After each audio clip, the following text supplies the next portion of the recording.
Welcome back to the podcast that brings you the amazing stories that people share about the miracles God has done in their lives. In this interview, Jan and Steve share their story about Jan's healing from OCD.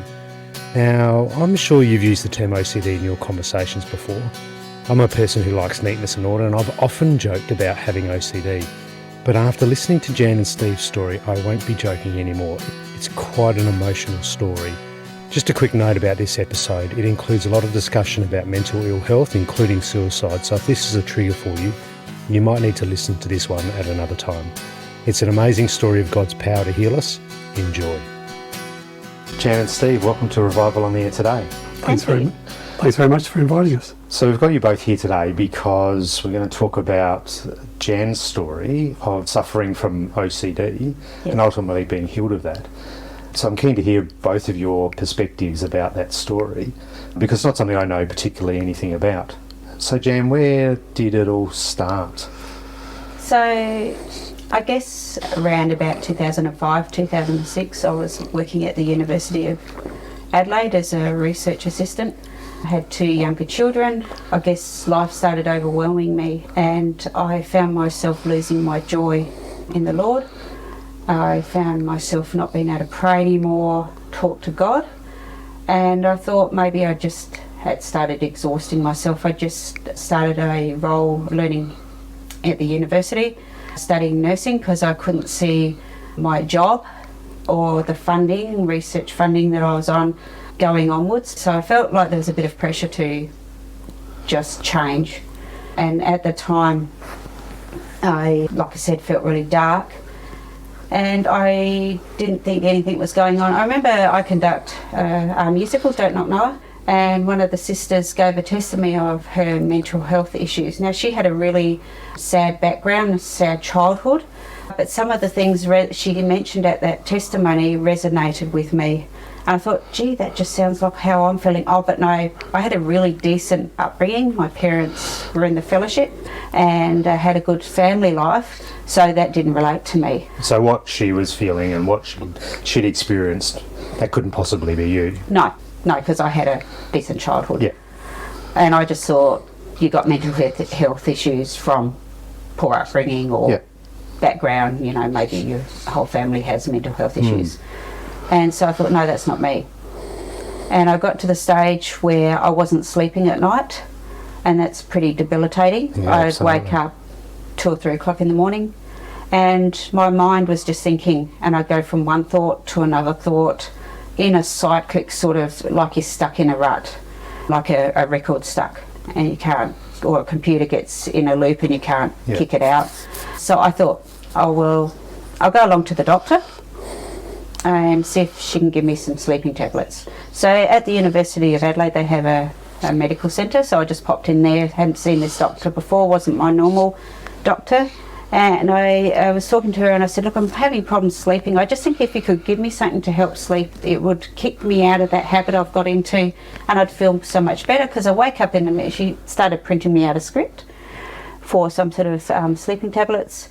And I happened to say to her, I just wake up in the middle of the night, early in the morning, my thoughts go round and round, I don't seem to be able to get out of that sort of loop, and I just feel if I could kick that, I would be great. And I said, I just can't stop thinking about things, and then I doze off and the alarm goes, I doze off about 5:30, 6 o'clock, and the alarm goes off and I have to get going. And she said, she ripped the script up in front of me, she said, you've got what's called Obsessive-Compulsive Disorder. From what you're describing to me, you need to go and see a psychiatrist. You need to get some help, otherwise you'll spiral. It's a type of depression, anxiety-based depression. You'll spiral into depression and you will get worse. Wow. Which was a shock. I bet it was a shock. Yeah. I bet it was a shock. And Steve, had you seen any evidence of what Jan was going through at this time? Absolutely. The interesting thing about OCD at that time, we're talking roughly 20 years ago now, so at that time it really wasn't something that was well known, well understood, wasn't generally identified as an illness by itself. Jen and I both work in the medical field, and for me to not recognise easily what is going on, then that was really messing with my thinking.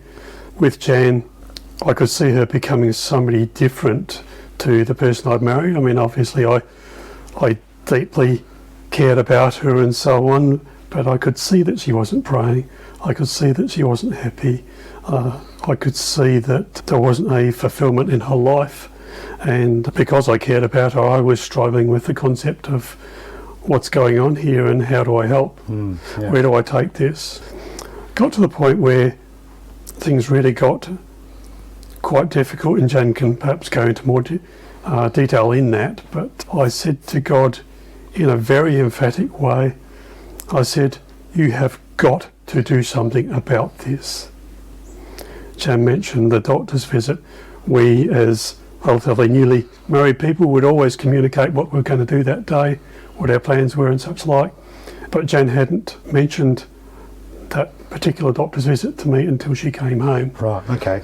And then asked me about whether I thought that there was something wrong, and of course diplomacy really had to enter into that. And anyway, I drew comparisons because I knew some of the staff that Jan worked with, and Jan had described briefly some of the behaviours that were going on, like checking things is a really big relationship with the anxiety that is part of OCD. And so what do you mean by checking things? What does that mean? So some people, you've probably seen it on TV, etc., can't stop washing their hands. Now at the time I worked with bacteria. That didn't bother me. Otherwise I wouldn't have any hands left washing constantly, but I was checking, so it's checking behaviours, because to check means that you've got some sort of control when you don't feel like you've got control, and if you've got that control, that helps with the anxiety, but it becomes very debilitating. So things I was checking, I would check my two boys who were younger. They were in primary school at that time, I believe, and I would check them at least 11 to 12 times a night to make sure they were still alive. While they were sleeping? Yes. Wow. We lost a niece at about 18 months of age. She was 2 weeks, Daniel was 2 weeks younger, and so that got stuck into my mind. If I didn't check him, he would die, and that would be all my fault.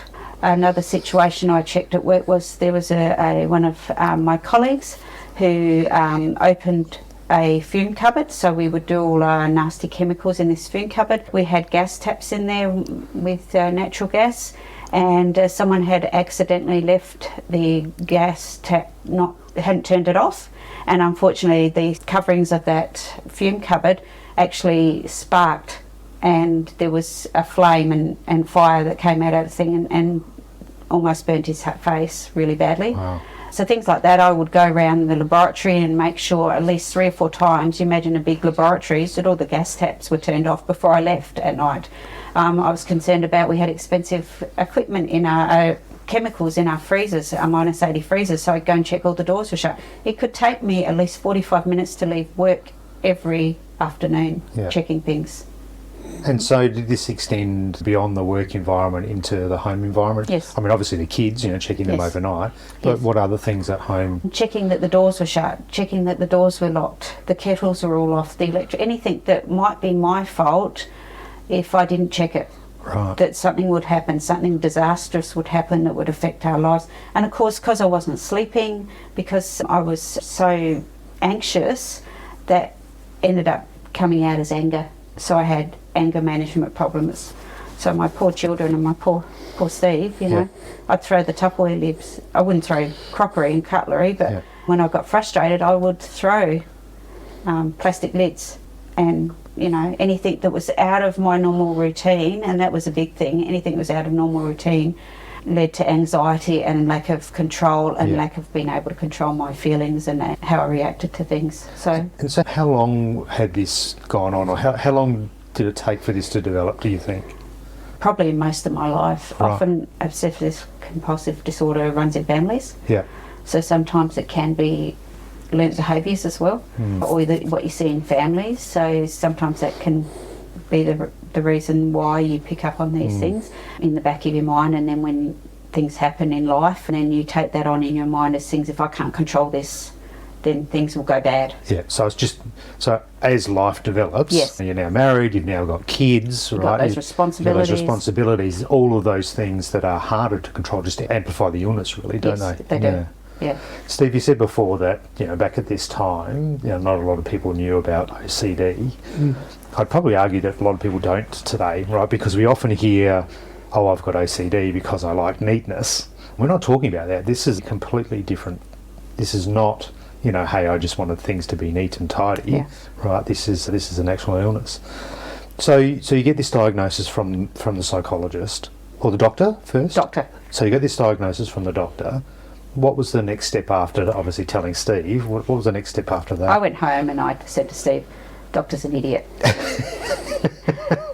Not my normal GP. What would she know? I've been brought up in a great family. I know God. I've had a relationship with God. She doesn't know. What's she talking about? And I was quite shocked when Steve said, well, do you think maybe you should... He said, what did she suggest? I said, she's given me some medication to take. And then she said, go and see a psychiatrist.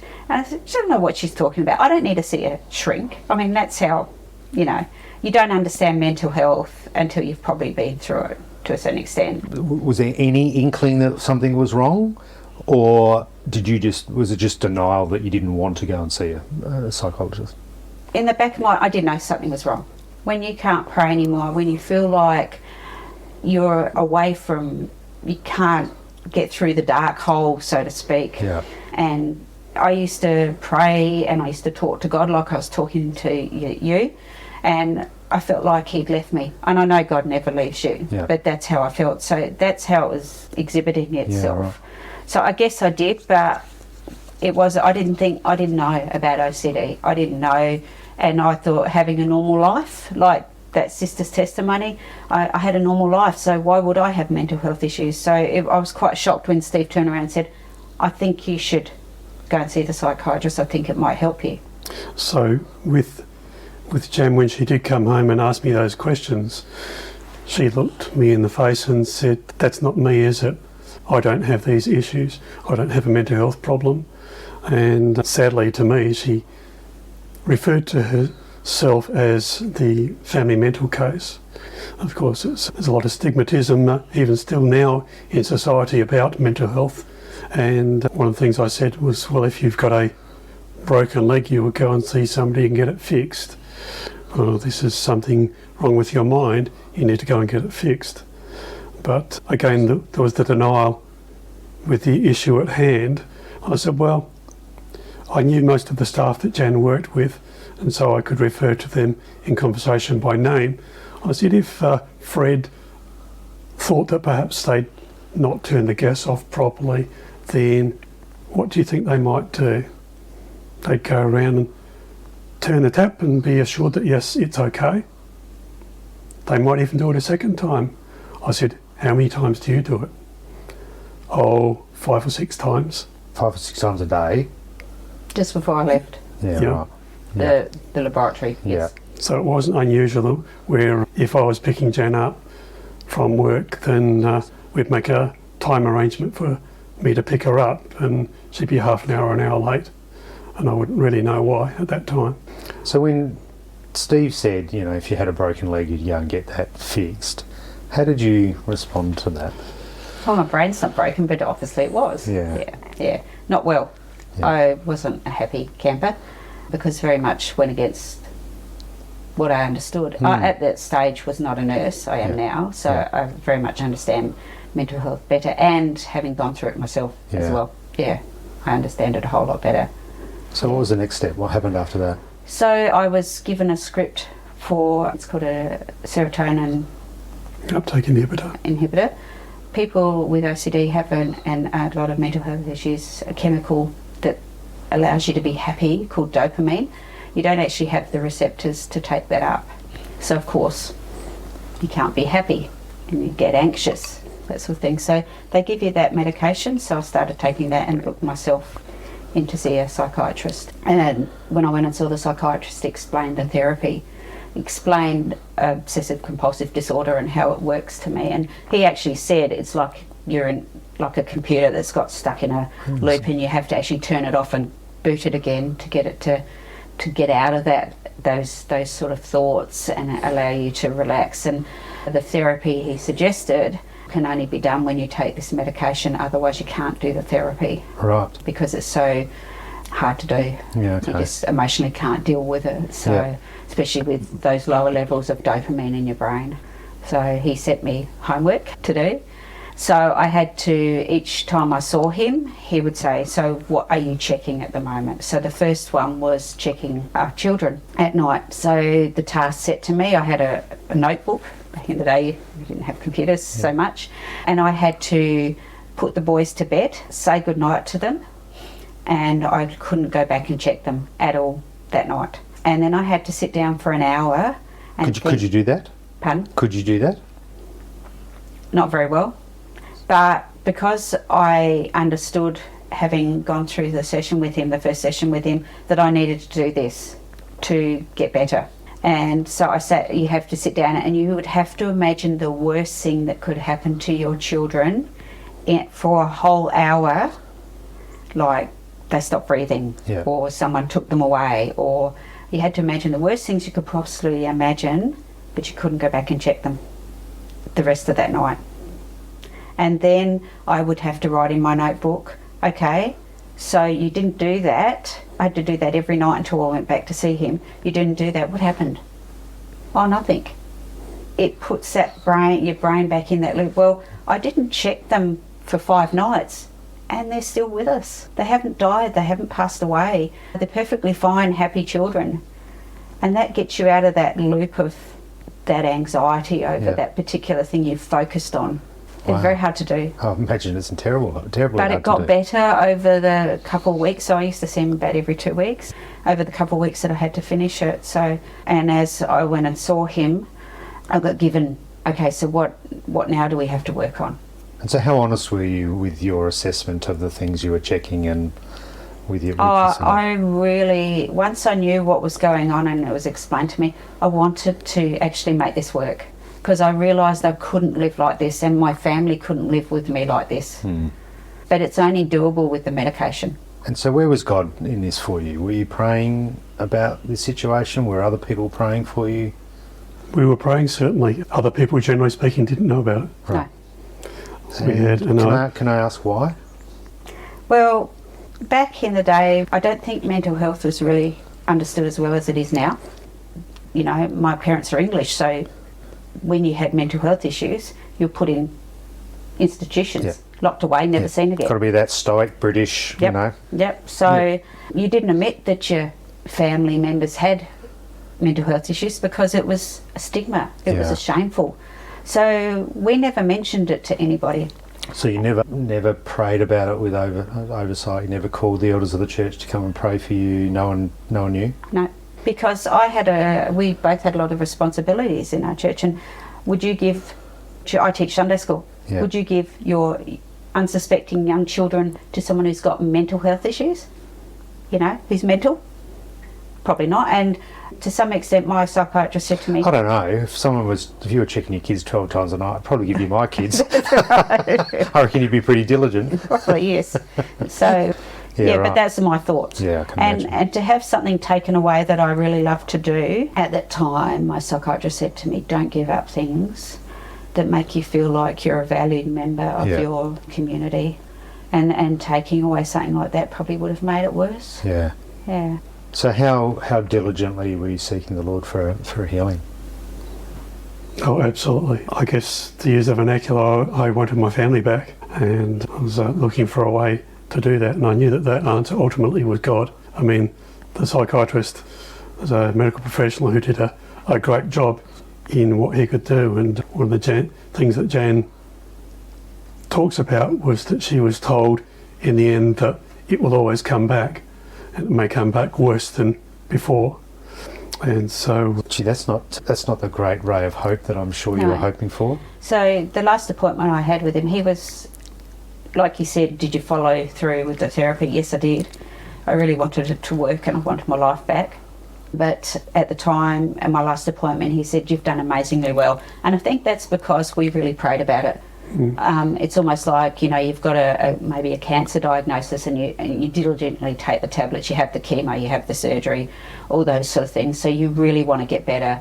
And I treated my mental health issue like I've got a not a deletion. I don't have enough happy chemicals in my brain for me to be happy.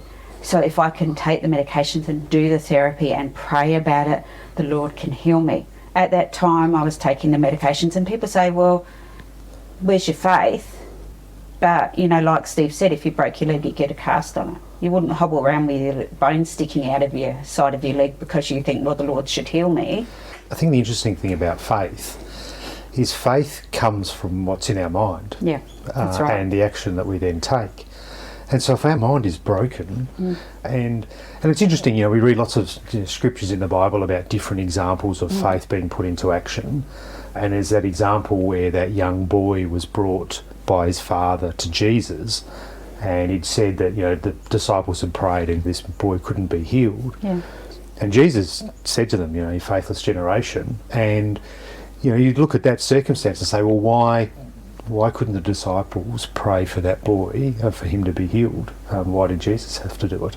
And it may well have been because, you know, what they saw put them in a space where, wow, this is really serious. This boy's in a whole world of hurt. Maybe that caused them to doubt. Yes. And lack in faith. So if your mind is not working right, it's a hard place to draw faith from. So I certainly relied on Steve praying for me because I felt like I couldn't. Yeah. That was a dark place I was in. But the psychiatrist said to me in the last appointment I had, he said the sort of animal they relate OCD to is an octopus because its tentacles get in your mind and wrap around your mind. Right. So he said, I've given you the tools to manage this condition, but you'll never be free of it. It'll come back, and it can come back harder, you know, but you've got the tools now to deal with that. Yeah. And so at the time of your last appointment, did you still have any things that you were working on at that particular point? Right. No. So I was still taking medications, but as time went on, I sort of stopped taking those, and I felt, and that's the problem with a lot of mental health issues, you feel better, so you stop taking your medications. Okay, so in about 2010, I had some situations with relatives. I was under a lot of pressure at work, and the OCD came back with a vengeance. Right. So what does with a vengeance look like? Horrible, really dark hole. I couldn't pray anymore. My anger management issues escalated, and I was not sleeping. And I recognised the signs, and I thought, I've got to go back, and I've got to go back and talk to the GP and get some more medications, and I've got to go back to the psychiatrist and get some help. Did all of the other practical things return, like the checking? Yep. Yeah, right, Yep. okay. So with OCD, you very much like routine. Your day's got to start at this, you've got to park in the same car park, and that's some of the things, a way of coping to make sure the anxiety doesn't come back really, you know, tenfold, which it did. And I found at that time, we closed the Vogue down because they were renovating bits of it. They had to do some stuff, and we were sent somewhere else, down West Beach somewhere. I can't remember. This is our church location. Yes, our church location. Yeah. So to me, that was really hard. I was in the throes of OCD coming back, and every Sunday I used to go to church. Routine. Same car park, same meeting structure. So we went to this other place, and it was a nightmare to get out the door every Sunday. So still the same church, the same people, it's just a new Correct. physical location. Yep, that's all it takes sometimes. Wow. So every Sunday it'd be like, I'm not going, I can't handle this, it's too much, it's overwhelming, along with anger, wasn't it? It is. And so that was really hard. And one night Steve was at work, he worked shift work, and the kids were in bed, and I decided I'd put my family through enough at that time. Right. That maybe they'd be better off, they would get their lives back together if I wasn't around. So I proceeded to set up a means to end it all. I knew enough to do that. Yeah. I'd actually got out, I had a knife, and I'd run the sink full of cold water, and I was about to go through with making everybody's life better because I was making it horrible. And the phone rang, and I answered the phone, and I needed to hear that phone call, and I needed to talk to someone, and that was enough to realise that I couldn't go through with it. So Yeah, Steve came home not long after that, and we went down to the alternative venue for our church meeting that Sunday, and they had an outreach down at Glenelg, and it was all about healing. Went to that meeting, and I sat in there, and one of the sisters got up and she spoke about her issues with her mental health and depression, and I sat there, and I was very much a private person, and no one would have known that I was struggling with mental health issues. I never told anybody. I didn't tell my close friends. I didn't tell my parents even, and I might have mentioned it briefly, but I just cried through the whole of her testimony. And I went up, and I actually went up for the first time in this whole period of having mental health issues. And what was the period of time? How long had this been going on for? So from about 2005, and Right. this was 2010. Right. And I went up, and I was honest. I said, I'm suffering from obsessive-compulsive disorder and anxiety and depression, and I want some prayer. And I went and caught up with a sister who gave her testimony, and we went out to a room that they'd set up for people to pray for each other. Yeah. And we laid hands on each other and prayed for each other. And I went away from that meeting and drove home with Steve, and it was just like a whole weight had been lifted off my shoulders. I stood at my kitchen window later that evening, and the sun went down, and came into my mind, it is well with my soul. And it hadn't been, Ben. It hadn't been for a long time. And I didn't get time that week prior to that meeting. I had decided to go back and see the GP, get some medication, and I'd also decided to go and see the psychiatrist again, because once you're a patient on their books, you can make another appointment. So it was several years from there. But just that cascade of things that sent me into that deep depression again made me lean on the Lord and say, right, mankind has tried to fix what can't be fixed. You can have a band-aid on it, but it can't be fixed. But I need your help now, Lord. And I looked out that window and knew I'd been healed. Wow. I knew that the anxiety had gone, and it was really bad at that time. And I remember walking down Frome Road, down the avenue of trees. In the city, yeah. And saying to God, thank you. You know, and everything came back. I could pray. I could talk to God like I'm talking to you, and feel that I was being listened to. And the deep, dark hole that I'd gone down had gone. There was all just light around. Yeah. I mean, there's days where you know, life gets you down. As happens to everybody. And that's normal. And, you know, I think sometimes the thought comes in your head, is it coming back? But no, I've been healed. Yeah. And I know everybody have bad days, but it's not like, it's never ever been like it was, where it was weeks, months, years of being in that dark hole. And it's that miraculous nature of your healing. That prayer, that time, that you opening up, asking for someone to lay hands on you. Yes. That was the moment that you were healed. Yes. Miraculously. Like, this isn't over a period of months or years. No. Or taking medication. Or taking medication. This is a miraculous instant healing. Yep. And only that, you know, a few hours before, you're in an incredibly dark place. Yep. And I mean, nothing against the medical profession. I belong to it. They can help. Well, they can't do what God can do. No. Regardless of whether it's mental health, it doesn't really matter what part of the medical profession. They do an amazing job. Yes. But there's no miracles there. No. So, Steve, what did you see? What did you experience that night that Jan was healed? What did you see differently? I saw Jan looking out the kitchen window, and it was a warm summer's night, so it was quite bright and sunny beyond the window, and I saw Jan standing still, and she looked relaxed, and just looking at her, I said, "What are you doing?" She said, I'm watching the sun go down." And I had this really overwhelming feeling of knowing that Jan was completely healed at that time, because I knew that from a behavioural point of view, she couldn't bring herself to relax enough to just simply stand for a few minutes and enjoy something, anything, whether it be looking out the window or something else that she might enjoy. And I knew that I had my wife back. Wow. I mean, I sometimes struggle to say that, because it's so amazing to me that happened.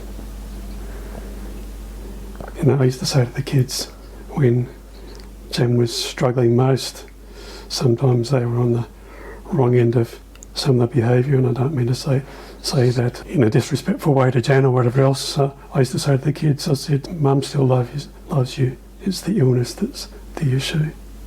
And one of the truly amazing things also about this whole thing as it unfolded over time was that Jan has now been able to speak to and to help many other people who weren't comfortable in speaking to somebody, but when they speak to that person who has been through something like I'm going through, or my friend or relative or whoever is going through, then yes, this is possible. God can do a miracle. I mean, I spent many years in the medical field, and what we were talking about before was that how God can heal something so differently to the way that man can, to use their term, perform a miracle, or you often hear it in the media, this miracle healing. Well, God's very different. And what I understood as a medical person was I knew that to heal something was that there was a process, a number of steps that we go through to see that healing or that part healing come about, because sometimes things can't be completely healed. Whereas with God, He's so profoundly wise and capable that it's completely simple to Him. And so I learnt to take a really simple attitude to just simply trusting that God can do what He says He can and will do, and does do, and continues to do too. And He's so gracious, and His love for us is just so abounding. It's just incredible. It is incredible. Thank you so much. That was amazing. I'm sure there'll be lots of people that will be really encouraged by your faith, by what you've gone through, and I really appreciate you sharing it. If anybody's having any difficulty and would like to have a chat with us, our door is open, so to speak. Yeah, good. I'll put some contact details in the episode, and then we can connect Sure. with people. That'd be great. Thank you so much. Thank you. Thank you. How good was that? I love how the power of somebody's testimony, which is what this podcast channel is all about, was a catalyst for Jan's healing. Why don't you share this podcast or one of the other 80 or so episodes we've done with someone you know?